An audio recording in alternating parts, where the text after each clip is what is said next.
umuntu bite yumvikana abantu bose mfite Bibiliya y'Igifaransa hano asome Itangiriro 5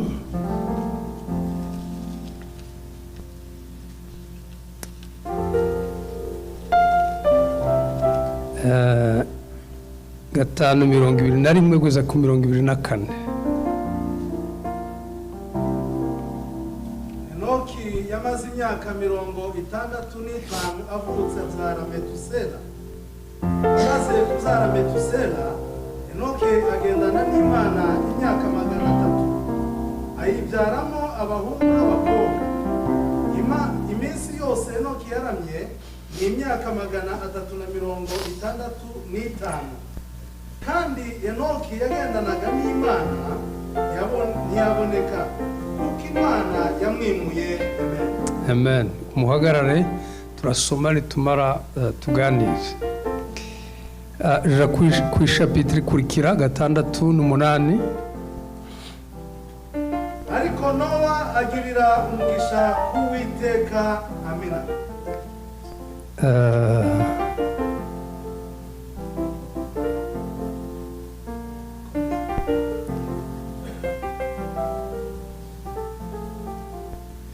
Ja kuri Mika Mishe nawe 6:8.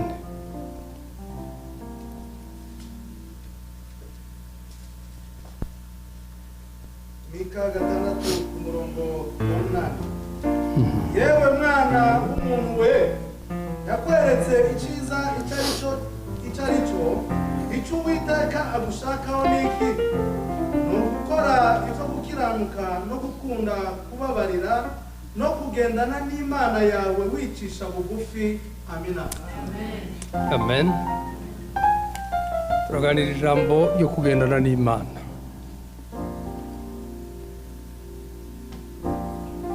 Ijambo ryo kugendana n'Imana ni ijambo ritwerekeye twese. Ni ijambo ryatangiye kera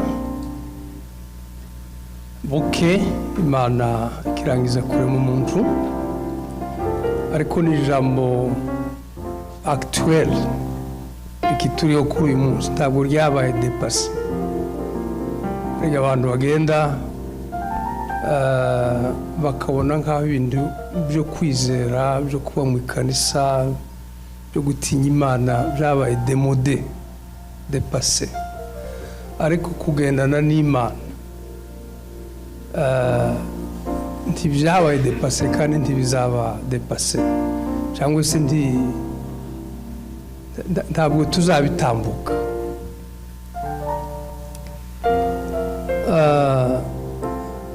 Dusomye amagambo y'abagabo bagendanye n'Imana, turongeraho n'abandi, kuko Bibiliya ubuze ngo uyiresume, ntabwo ndi theologie, ariko wasangamo abantu babiri, abantu bagendanye n'Imana nuko barangije, n'abantu batagendanye n'Imana nuko barangije.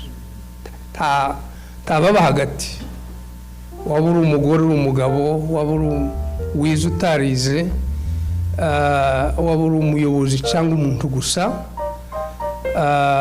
swat ugendana n'Imana kandi amaherezo yawe azaba meza, cyangwa se ntugendana n'Imana amaherezo yawe azaba mabi. Rero tuganire hejuru yo kugendana n'Imana. Ndibwira ko iri jambo marcher avec Dieu, kugendana n'Imana, ryagaragaye aha muri passage dusomye mu Itangiriro bwa mbere na Enoki. Adamu yarahabaye abyara abahungu babiri, umwe yica uwundi, bimaze kubyara Seti. Bagenda mu rubyaro ntibanatinze bagera kuri Enoki. Ni mu bantu baba muri Seti, kiki sekuruza cyakangaye gutya. Ikiza kintangaza nuko birizi bivuga ngo Enoke yabayeho imyaka 365, ariko ikavuga kandi ngo Enoke yabayeho imyaka ya mbere 65. Bibiliya ntizivuga ko Enoke yagendanye n'Imana. Bibiliya zivuga uhasubiye neza ko Enoke yagendanye n'Imana amaze imyaka 65, ariko abaho imyaka 300, sizi ko ariko navuze na 65.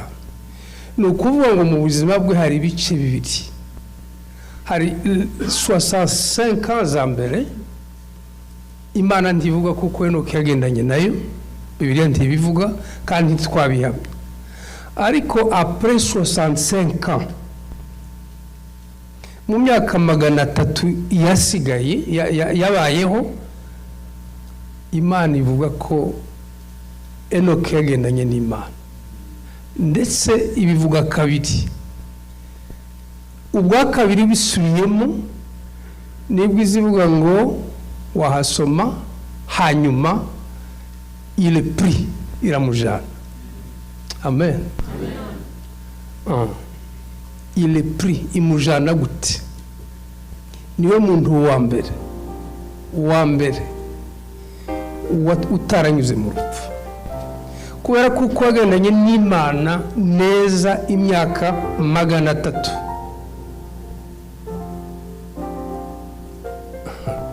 Dufite imyaka itaragera n'iyo 65 ya mbere, ariko zo wahamya ngo ugendana n'Imana kuvuvutse. Yagendanye n'Imana imyaka 300 kubera kunezeza Imana. Turabigarukaho tubitindeho. Le contenu ikiri mu ibahasha yo kugendana n'Imana. Anezeza Imana, agendana n'Imana, aturana n'Imana. Imana iranezerwa mu buryo yafashe decision yo kumwimura adapfuye. Imana ishimwe. Cyo ni ikintu kinini cyane. Ni ikintu kinini mu buryo na nyuma ye undi muntu wagendanye n'Imana nawe ntiyapfa, ni Eliya. Ariko abona hagati ya Enoke na Eliya abantu bahabaye b'Imana benshi, ariko nta wundi Imana yimuye. Gukora ku mutima w'Imana bigira amasezerano. Kugendana n'Imana nécessairement biguhesha regime, statut y'amasezerano utobona mu bundi buryo ubwo aribwo bwose. Uwa gatatu nawe wanejeje Imana, wagendanye n'Imana, ntiyanyura mu rupfu, n'Umwami Yesu. Amen. Uwa kane arahari, ariko ndaragenda, ariko arahari. Muramuzi? Ndamuzi. N'itorero. Umuntu wa kane kuko Bibiliya imwita umugeni, n'umuntu. N'itorero riri ku isi yose, ariko kandi rikuye mu muntu, mu mugeni, l'épouse de Christ. Uwo nguwo azagenda atanyuze mu rupfu igihe Yesu azagaruka. Imana ishimwe. Kuko umugeni, kuba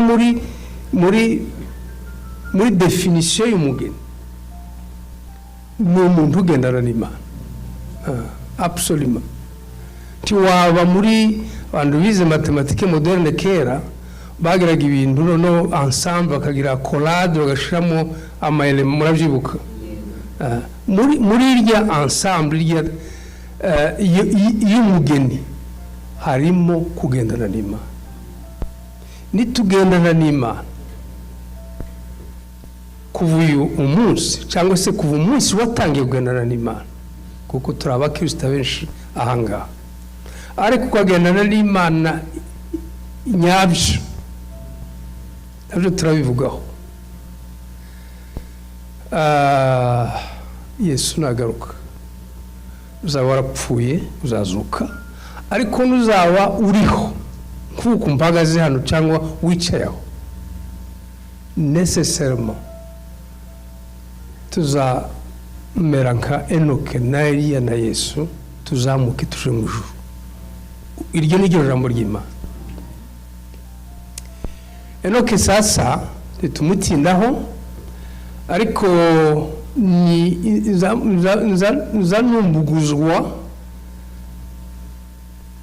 no kuvuga ngo umuntu yabaye batagendana n'Imana, afata icyemezo ko kugendana n'Imana, agendana n'Imana imyaka 300, nyuma Imana iramwimura. Umuntu wa kabiri ni umwuzukuru we Nowa, kuko yabyaye Metusela. Ibirandi bivuga ko Metusela yagendanye n'Imana pe, ariko mu mwuzukuru we ni nka Timoteyo na nyirakuru, bintu biza bijana buri. Mu mwuzukuru we havukamo Nowa.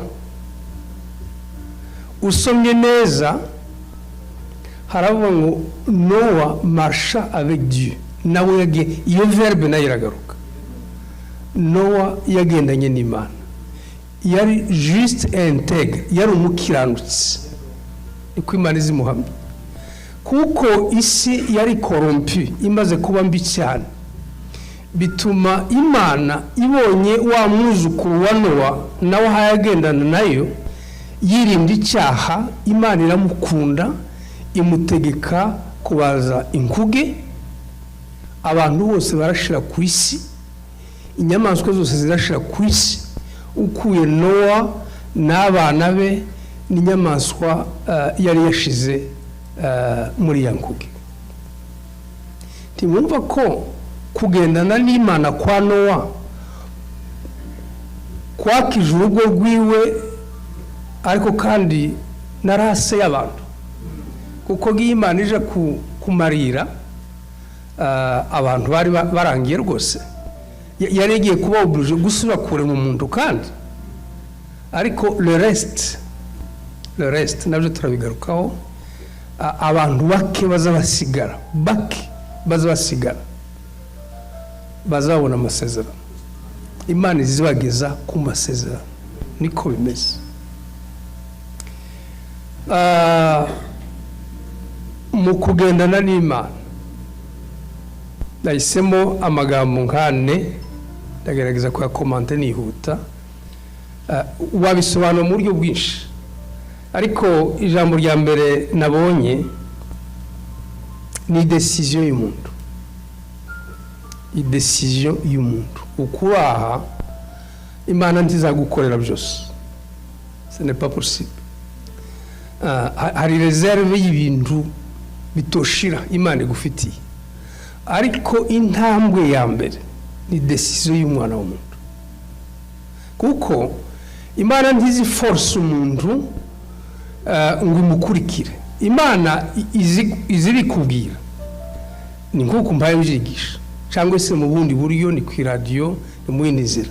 Ariko ni ngombwa ngo wowe umwana w'umuntu udeside ngo kuva uyu munsi niyemeje kugendana n'Imana.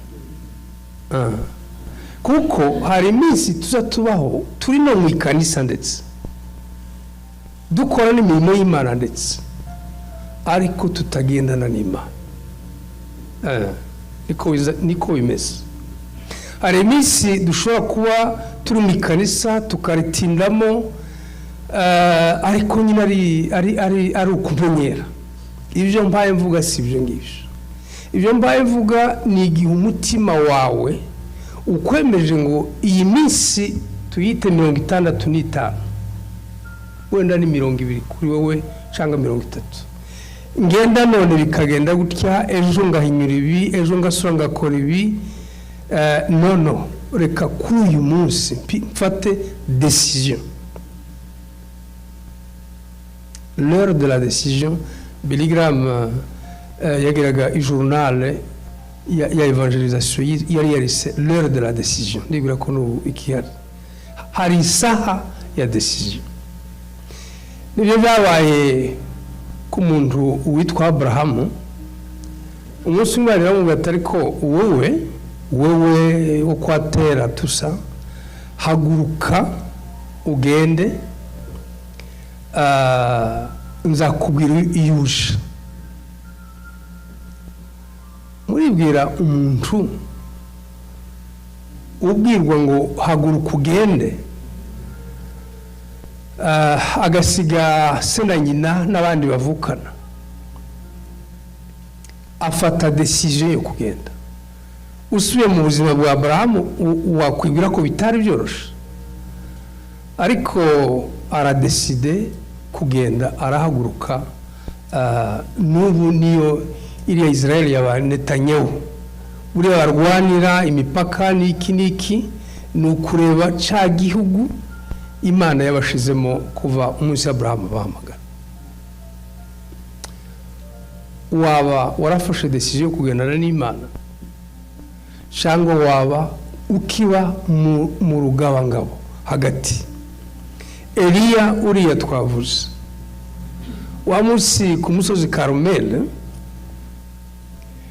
aha yahangana n'abahanuzi ba Baali, yarabwiye ngo nimuhitemo.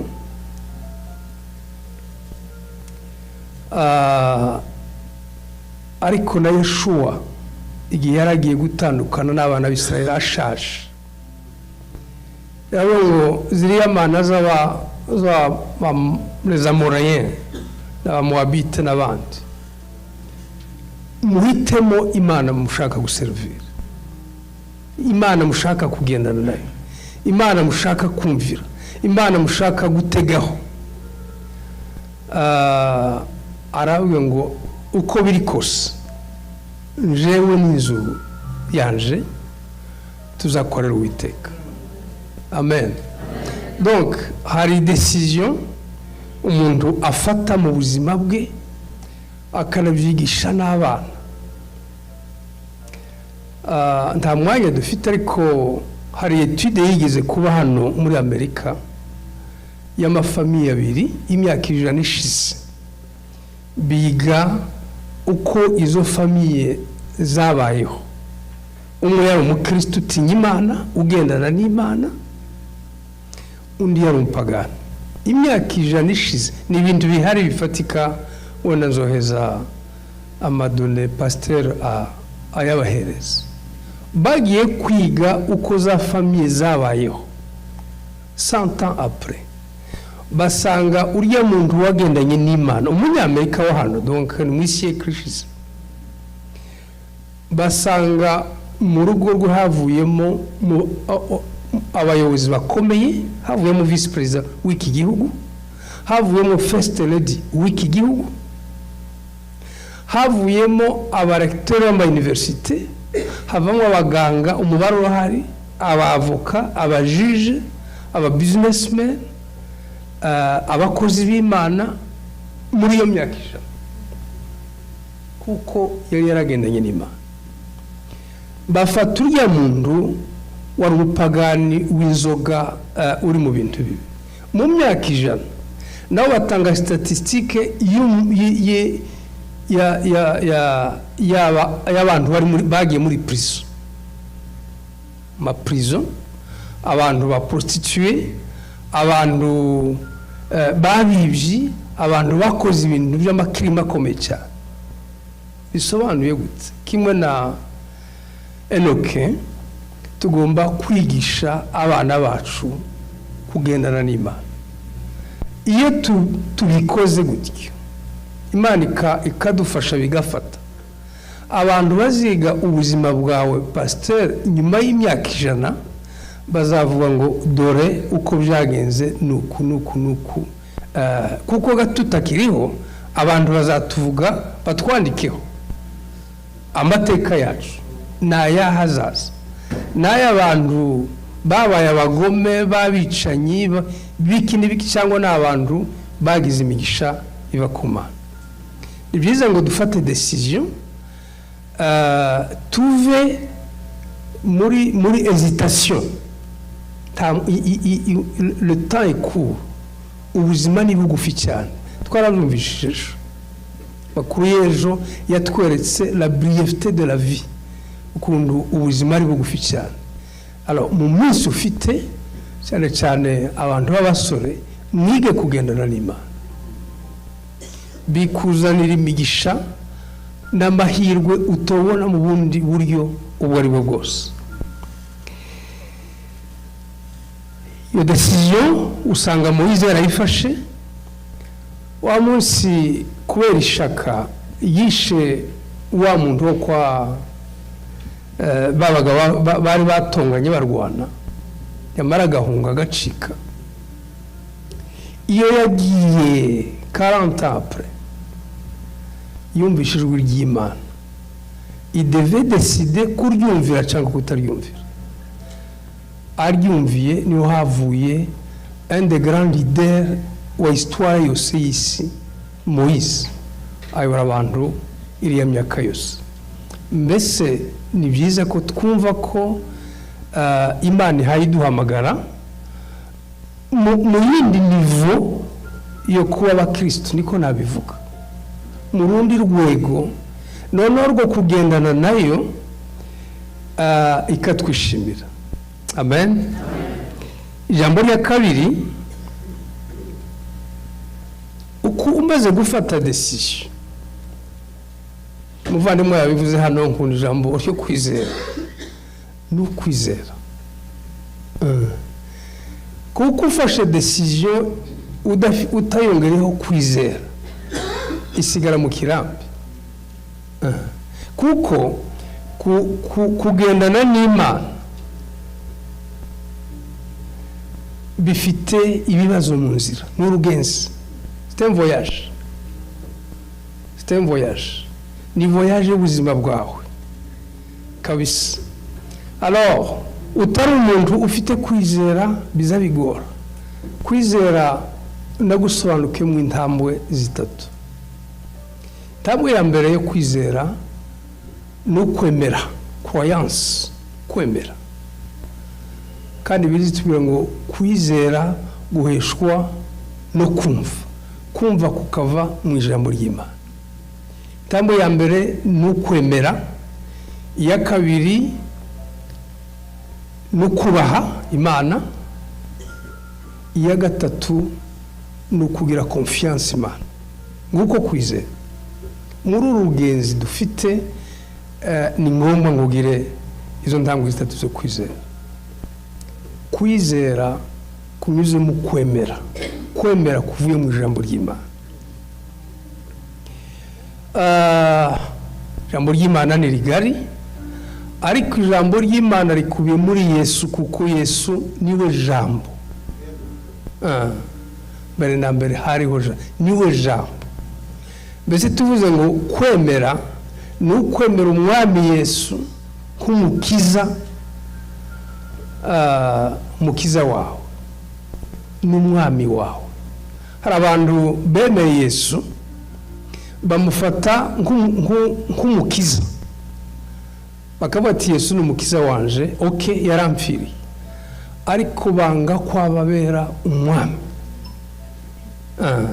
Umwami wawe aragutegeka, ubushake bwawe bukagenda bushiraho ugashakisha bwa bushake bw'Imana. Burya Gadi yaje kubwira Dawidi, ariko n'irya huzu wavuze y'umwambaro byagezeho Dawidi ayoberwa ubushake bw'Imana ubwo ari bwo.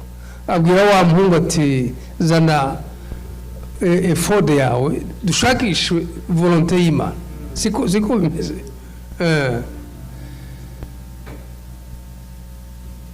Ijambo ryo kumva ko Yesu ari umwami wawe. Yesu ntabwo ari histoire itarabayeho. Zanezerwa n'amagambo y'umwami Yesu yavuze naza muvugwaho kumufana. Usomye mu Bakorinto ba mbere kwa 1:30 tukunze gukoresha Bibiliya y'Igifaransa cyangwa se Igifaransa bizavuga ngo Yesu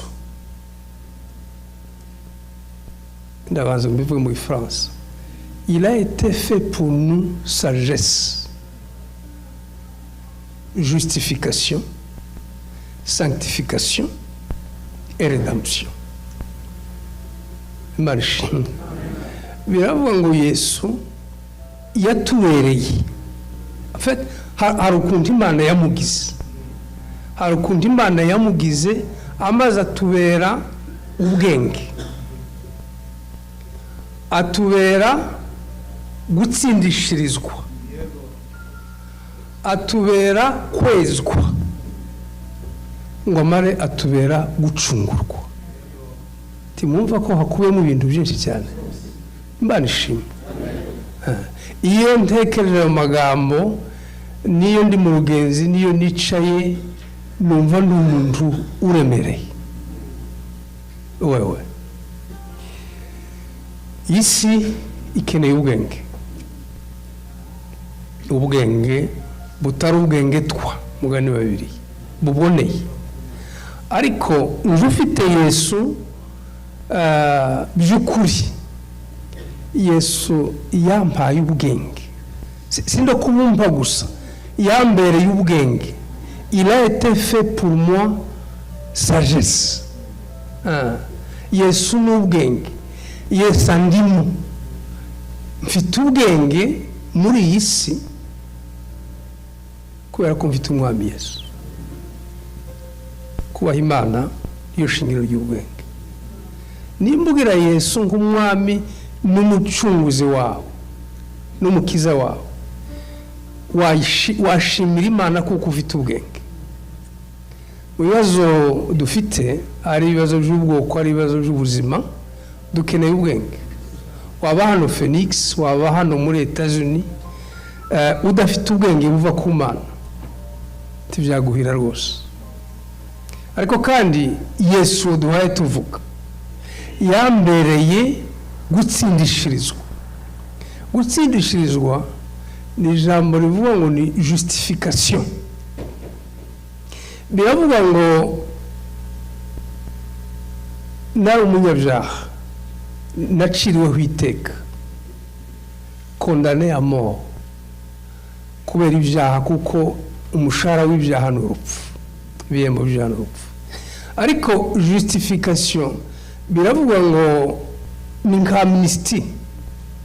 Uri umuntu wakoze ibyaha noneho president akamnistie, uyu president wari Biden aje kuhava, iyo tegeko rya hano azatanga imbabazi, azatanga grace. Niko Imana yabigize. Au fond suko naje kuba mwiza cyane, suko Imana yaje kunsanga mu bundi butungane bw'itangaza, nuko Imana izinjustifiye ihaye imbona muri Yesu. Amen. Iyi nitegereje neza izibona uko nteye na kamere na imperfection n'ibindi, ariko iyi nitegereje inyuze mu mwana wayo Yesu. Amen. Izinjustifiye niryo tegeko ry'Imana mu gihe yaduhaye Yesu. Satani yanibukije gukiranwa kwanje, ashaka kunihebesha, zantumbira mu ijuru. Ndeba y'umukiza wanje wabinkuyeho byose, kera yarampongereye, icyo gituma ndazarimbuka. Amen. Iyo kwizera kuri baze ku ijambo ry'Imana, numva ko Yesu ntiyambereye ubwenge gusa muri iyi si, ariko kandi yambereye yansindishirije. Natsinze urubanza ntaburanye kubera Yesu. Ariko kandi nkumva muri urugenzi ndimo mu kwizera ko nkeneye kumva ko Yesu yambereye sanctification. Yesu yambereye kwezwa. None Uwiteka umucamanza ambonyeho amaraso, tancira urubanza rubi, anyita ukiranuka, ambonaho amaraso yandi, saa y'ibimasa n'ihene n'ibindi, n'amaraso ya Yesu. Kwizera guheshwa no kumva. Hanyuma Yesu yambereye redemption, yarancunguye, ipinisho nari kubona yarayibonye. Imana idufashe twumva ayo magambo, twumve kuko dufata decision hanyuma tukagira kwizera. Muri kwa kwizera hakubiyemo ijambo rya Yesu nico yabaye kuri twe. Ariko intambwe ya kabiri yo kwizera, intambwe ya obeissance. Hari igihe umuntu agenda akavuga ngo ndemeye, bikunze kuhaba, ariko byagera kubaha Imana ntibe business yiwe, akumva gusa nyine ko yahora mu ikanisa, yego yarizeye ariko ntatinye Imana.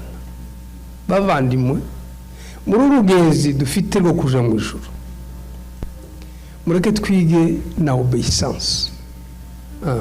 Sawuli batuwiye na Dawudi, igihe Imana yataye Sawuli ni igihe atayumviye, noneho bya bintu by'iminyagano Imana yari yamubujije, Agagi n'inka zibyibushe n'ibindi, iwe arabifata, ndetse agerageza no guconvaincre Samuel n'Imana ati no ibi ndafashe inka nziza zibyibushe n'ibindi kugira ngo mbitambire Imana.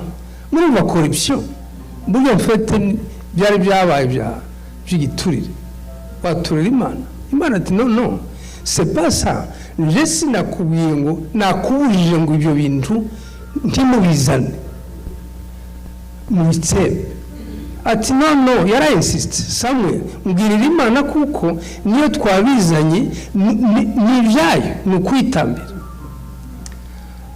Imana iramubwira ngo umubwire kuko mutahi, ivuga ijambo rikomeye, l'obéissance vaut mieux que le sacrifice. Kubaha biraruta ibitambo. Ngiyi nivo ya kabiri yo kwizera. Tukavuge gusa ngo ndizeye utubaha, bizaba ibintu byo kwizera intellectuel gusa. Ariko ugende wige kubaha Imana, ugende wige gutinya Imana, ugende wige kumenya ngo ikintu Imana yise icyaha ngomba kugihungira kuri kakireka, wige gucika ku cyaha. Imana itazaza kukubwira nka Samuel ngo ndagutaye plutôt Sawuli kuko utanubashe, niyo wazana sacrifice ugakorera Imana ukayipresenta ibintu byiza, utinzi kuramya, nzi kwigisha nguku, nzi nibi nimba mu mutima wanje wawe tudafite kubaha Imana, tibyabuze Imana kuduta. Amen. Mu rugenzi rwo kuja mu ijuru twige kubaha Imana. Dawudi Imana yamukundiraga iki? Nuko yagiraga umutima umenetse. Psalm 51 Zaburi 51, igihe Natani yaje kumuhonya, niko abantu babivuga, yagaragaje kumeneka ku mutima. Aranavuga ati na mama yatwaye inda yanje mu cyaha, niko umuntu yavuga mu mubiri. Atakira Imana ibona umutima we. Abantu bazi gusoma Bibiliya cyangwa kwikomanta bavuga ko muzi ko Dawudi yakoze ibyaha byinshi, kwica Uriya, kugira gute, ariko yagiye yihana mu buryo bw'igitangaza. Usomera za Zaburi ziwe bikavuga ko afashwe nk'aho ari umunyabyaha wa mbere, ariko kandi umwere wa mbere kubera umutima umenetse. Imana igufashe wige gutinya icyaha no kubaha Imana. Mbese Imana wayubashe ntaco yakwima, niyo byatinda ibiri mushake bwayo byose wabigeraho. Ijambo rya gatatu ryo kwizera ririmo confiance. waba umuntu utinya Imana waba umuntu wubaha n'Imana ndetse waba n'umuntu wemeye Imana ariko byagera mu bibazo kuko bizabiza muri urugenzi ukabura confiance mu Mana ibyo birahaba kabisa abantu benshi bagiye bajubagana kuko ageze mu mwanya w'ibibazo agatakaza confiance mu Mana iyo utakaje confiance mu Mana utakaje kwizera Imana kuko bivuga ngo sans la foi udafite kwizera il est impossible d'être agréable à Dieu mbese uba uvuze confiance mu Mana bariya bagabo twavugaga ba Aburahamu nibyo byabagize ni ukuvuga ngo Imana iramubwiye ngo uzabana umwana akicara akayigirira confiance haba n'igihe yagiye kubyara Ismael byavuye mu mugore ariko we yaragitegereje Imana hari amasezerano y'Imana dufite asabye ko tugira confiance mu Mana hari ibibazo dufite mu bwoko bwacu bisabye ko tugira confiance mu Mana icyo nshaka kuvuga ni iki gutinya Imana no kuyubaha ntibihagije ifo kongeraho kugira confiance Imana kuko Imana ifite byose ariko ikeneye kuko tuyigira confiance totale iyo twagiriye confiance izihindura amateka y'abantu n'ingo n'ibihugu n'ubwoko mbese ijambo rya gatatu ni ijambo muri uru rugenzi kugendana n'Imana tibisabye gusa decision tibisabye gusa kwizera bisabye kuba inshuti y'Imana haleluya bisabye kuba inshuti y'Imana ibintu byose byo tuvuga ntabwo ari ni ibintu Imana itangira ubuntu kuba inshuti y'Imana usomye muri Zaburi 37 n'verse ya 4 azavuga ngo fais de l'Éternel tes délices c'est quoi umuntu uko azabivuga mu rundi rurimi il te donnera ce que ton cœur désire ugira Imana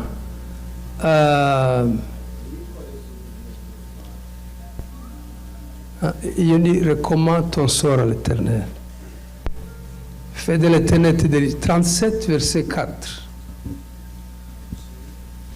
psaume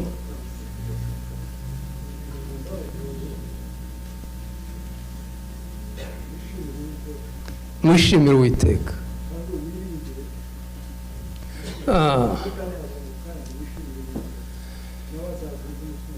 exact ni ukwishimira Uwiteka mu Gifaransa bizabivuga neza bizabivuga ngo fais de l'Éternel tes délices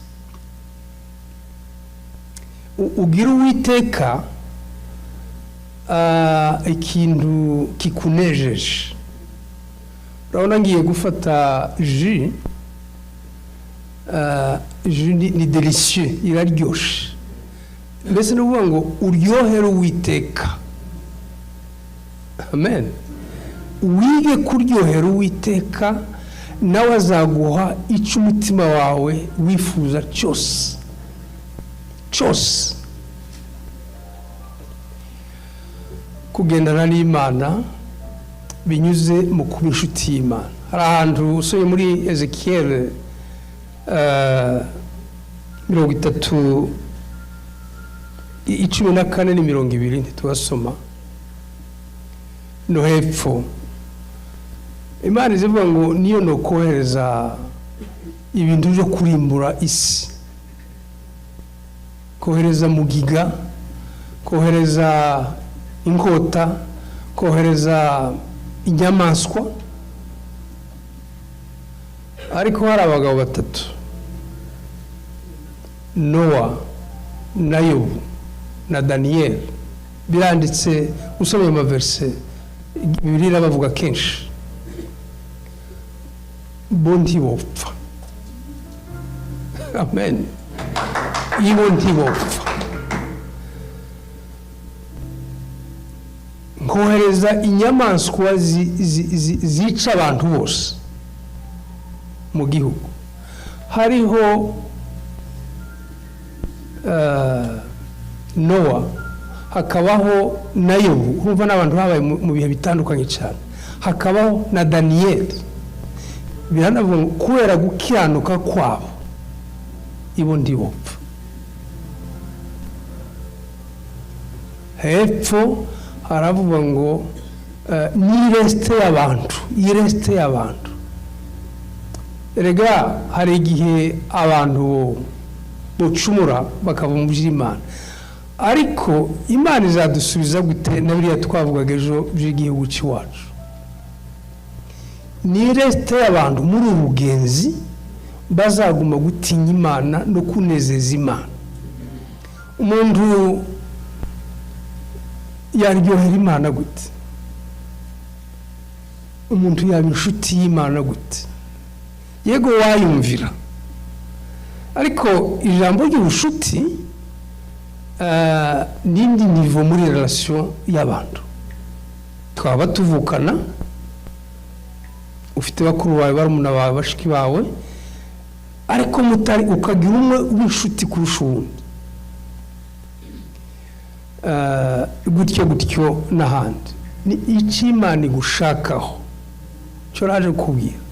Imana irashaka ngo uje mu nivo yo kwibera inshuti. Amen. Ni kubona ivuga ngo niyo Felix novuga ngo ndimbura abantu, harimo naka uwo ntiyapfa namuramira. Kubera iki? Kubera relation personnelle intime yawe n'Imana bizabishakishwa. Daniyeli bavuga aha muzi igihe yari muri diaspora nguko, kandi nka Nehemiya yari muri diaspora, ngo bababwire bati nimuze tubigishe ibwami. Aravuga ngo kurya ibyo kurya by'ibwami n'inzoga z'ibwami kumeza n'ukwiyanduza, jewe uko nzi Imana y'iwacu sinabikora. Ko murumva ko bitokora ku Mana, ku mutima w'Imana. Bon, abandi wenda bari kuba atari ko ikibazo ni ikireka. D'abord turi ibwami, turi n'aba esclave, turi abanyagano hano, ariko aravuga ngo si je ne mange pas. Mbese ushaka kuba inshuti y'Imana uzawiga kutagira compromission, kudatrahira Imana.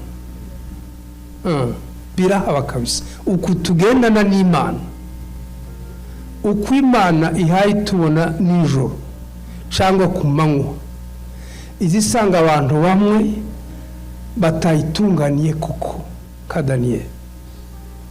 N'igihe ije kubasura no kubagenderera no kubaha imigisha no kubuzuriza amasezerano ndetse no kubaha amasezerano arenze, izitenir konte n'ukuntu ugendana nayo.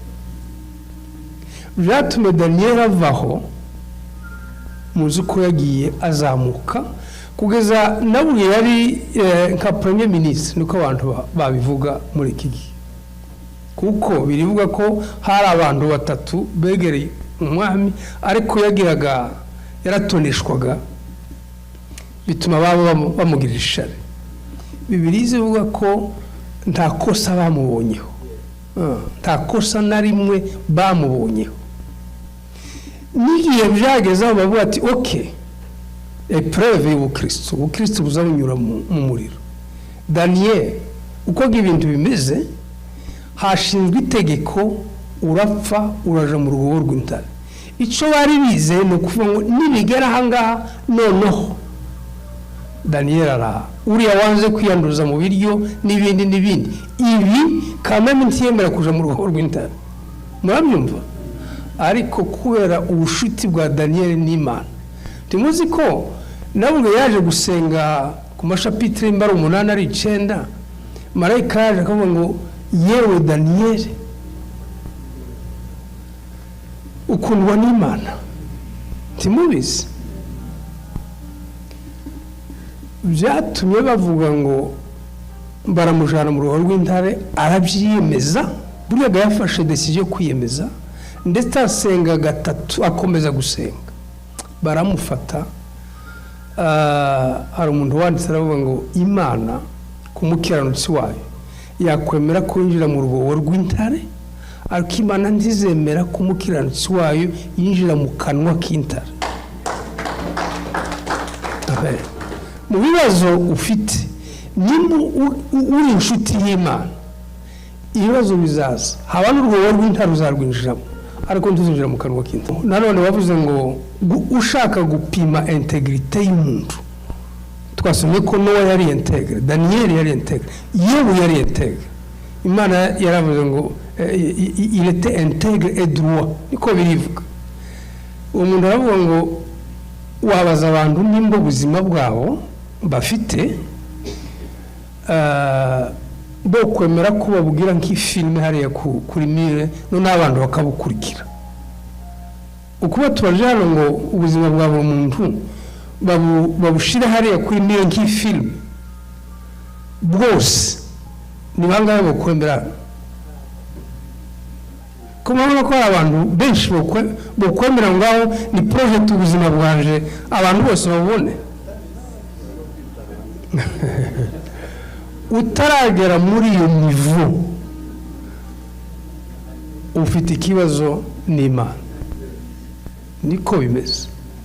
Integrite ni ikintu cyo kuvuga ngo ukomeze muri public mu bantu ukumuhaye mu mbona icyo ndokorera sinogikorera ndije nyine mu gihumba hotel cyangwa mu rugenzi iyo abantu batanzi cyangwa ahantu nakubiranije gutya. No abo bagabo ko ari batatu usomye biri usanga mu ijambo rya integrite ndaco cyatumye baba inshuti z'Imana. No Yobu na Daniel mu zibazo bahuye nabyo n'ukundi Imana yabarokoye. Cyo dukeneye muri urugenzi ruja mu ijuru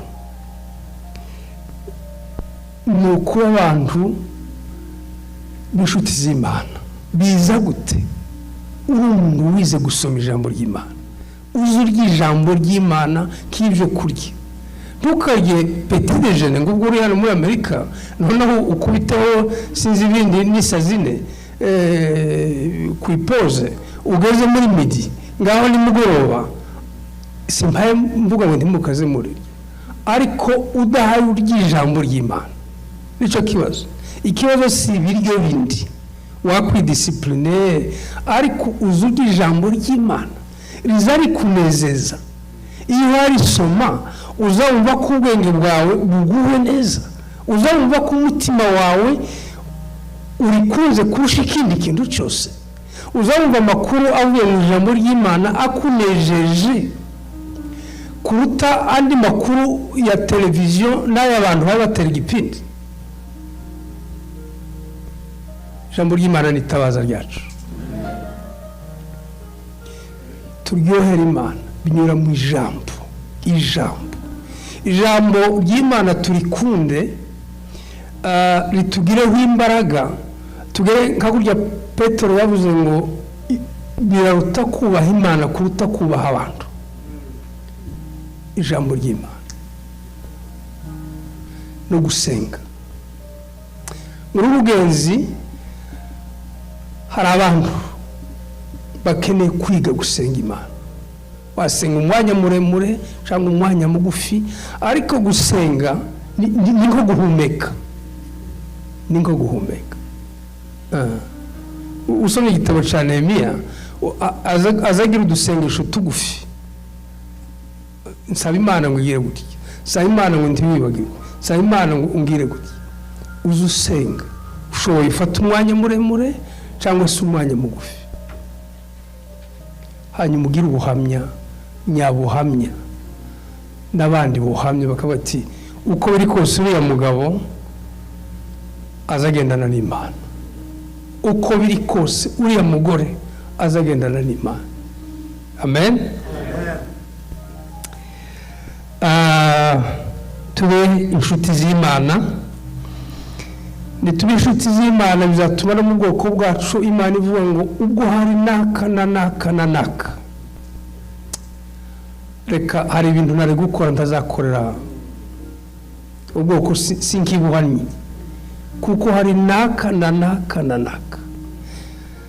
Imana bidufashe mu rwo iyo bari wowe tutege no kubandi. Imana yavuga ngo ubwo hari naka mu bwoko bw'abanyamurenge reka mbarengere, reka nihutisha amasezerano. Ijambo muri Yesaya rivuga ngo kuko wankunze, sibyo? Kuko we zatanga ingabo zipfe ku bwawe. Bese niko kuvuga ngo ubwo wemeye kugendana naje nkagukunda, nicyo kizatuma ntanga ingabo zigapfa ku bwawe. Murumva bene ayo mapromese? Hari amapromese abantu basingira ari uko bize kuba inshuti z'Imana. Hari amapromese rusange, ariko harandi mugeze mu kaga kakure Imana izireba degere ubushuti bwawe nayo ikaba yakurokora aho abandi bahebashirira, ikaba yutabara ikadukiriza igihugu kuko ari wowe wapfukamye kubera ubushuti bwawe n'Imana. N'urugo rwawe nuko hari ibintu bitazakemuka nimba utize kuba inshuti y'Imana, niko no mu buzima bwawe nuko hari ibintu byonanirana nimba utari inshuti y'Imana, ariko tubize bizadufasha. Ijambo rya nyuma ni ijambo twasomye nashaka ko tutarisomye muri Timoteyo, ijambo tuzi cyane, Timoteyo 2:4-27, ijambo rya Pawulo. Ijambo Pawulo yavuze ko yagendanye n'Imana, yarwanye intambara nziza, yarangije urugendo kandi yarinze kwizera. Twavuze amakuru azabaho umunsi Yesu azagaruka. Ibintu byose turimo bidufata umwanya kandi ni byiza, by'amajob, by'amavoyage, by'igihugu, bya politike, by'ibiki. Hari umunsi bizahagarara. Hari umunsi bizahagarara. Naje kubibutsa none ko hari umunsi bizahagarara. Ariko uwo munsi